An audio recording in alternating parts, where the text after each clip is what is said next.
Welcome back to part 2 of my Las Vegas miniseries. In the previous episode, I talked about my experience at the Big Apple coaster at the New York Hotel and Casino. So if you haven't seen that yet, I highly suggest checking it out first if you want the full breakdown of the Las Vegas experience. But if you're just here for my thoughts on the Adventuredome, you're in the right place. This is part 2 of a 4-part Las Vegas extravaganza on Coaster John.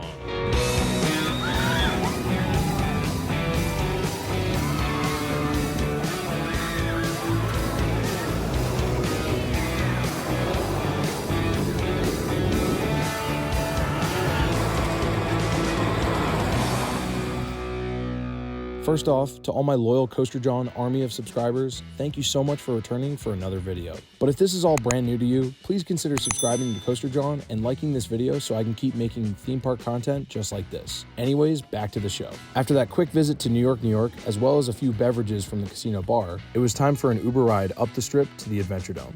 Another attraction found inside a casino, the Adventuredome is located inside the Circus Circus Hotel and Casino.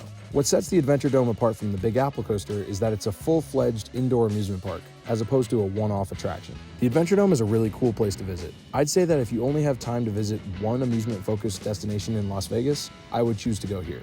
The Adventuredome's hours range from 10 to 7 or 8 p.m. on weeknights and is usually open till midnight on the weekends. Even though admission costs a hefty $64, I would say that it's worth it if you're planning on staying for either half the day or all day. For me personally though, I was only there for the roller coasters, so I only spent about 2 hours at the Adventuredome. Also located in the back of the casino, and this time I mean way back. It's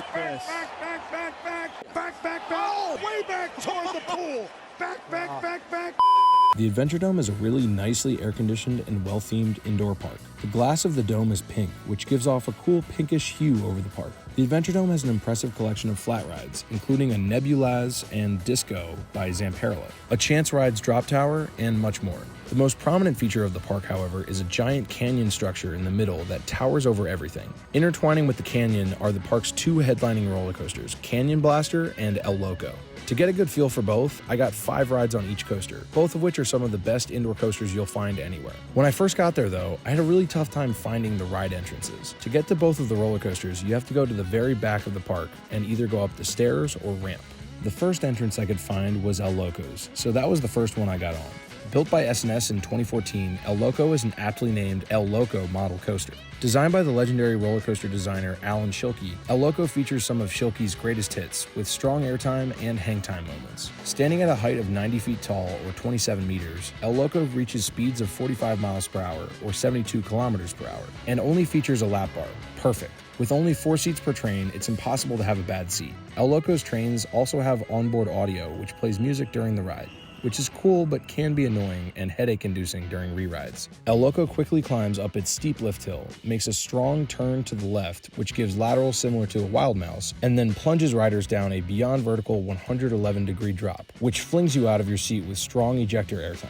The ride then valleys and quickly pops back up into a brake run, before turning into an overbank turn to the right, which almost gives some sort of hybrid airtime and hangtime, which is honestly what this ride is all about. El Loco then drops back down to the right into a dive loop, which gives amazing hang time and positive G's once the loop bottoms out. Once again, El Loco pops back up into another brake run before slowly and ominously crawling into a sideways twist and then wraps the other direction into another dive loop. This second dive loop into the final brake run gives a devious amount of hang time, and with just a lap bar holding you in, it genuinely feels like there's a good chance you could fall out of the train.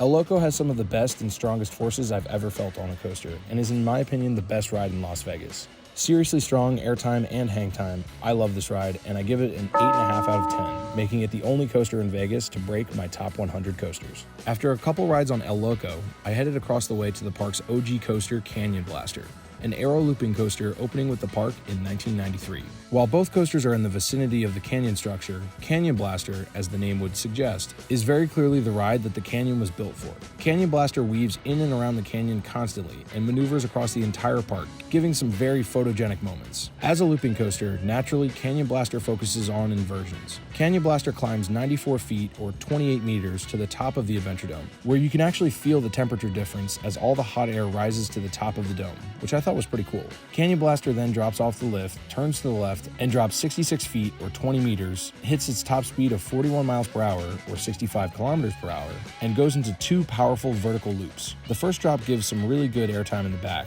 and overall I preferred the back row because all of the loops were significantly more intense. After a couple rides, they were having me gray out. After the vertical loops, Canyon Blaster blasts through 2 back-to-back corkscrews. These corkscrews provide great whip and force. However, I did notice a decent amount of headbanging in the first row. After the corkscrew is yet another double element, as Canyon Blaster traverses through a double helix, going in and out of the canyon through tunnels. These helices, while they do provide good positive G-forces, also unfortunately come with more headbanging, especially in the front row. While the dark tunnels are cool, at that point I kind of just want the ride to be over already. Due to the semi-frequent headbanging on the ride, I do prefer El Loco. As such, I found Canyon Blaster a bit disappointing since I had heard such good things. While the ride is definitely good, the hard over-the-shoulder restraints definitely hurt Canyon Blaster, and I think it would certainly benefit from vest restraints. When it's all said and done though, I'd give Canyon Blaster a 7 out of 10 because it's really one of my favorite aero loopers, just not a perfect ride. Overall, I thought the Adventuredome was really cool. My only minor complaint was that I was required to walk back around in line to re-ride the coasters instead of just letting me stay on the ride. Since the park was completely dead, I thought that this policy was totally unnecessary, but oh well. I didn't really try out any of the food or drink options, but I will say that the Adventuredome definitely seems like the coolest thing to do in the Circus Circus Hotel and Casino, because the casino itself felt a little bit dead and I don't want to say outdated, but not the best. Once again, however, I was there on a Wednesday, so take my opinion with a grain of salt. Not that I've been to a lot of indoor amusement parks, I definitely think that the Adventuredome is one of the greats, and might even be just as good, if not better, than Nickelodeon Universe at the American Dream Mall.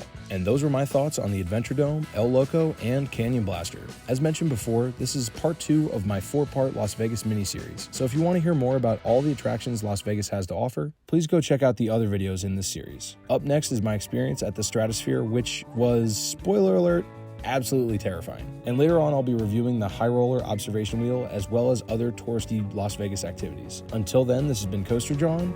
Ride on.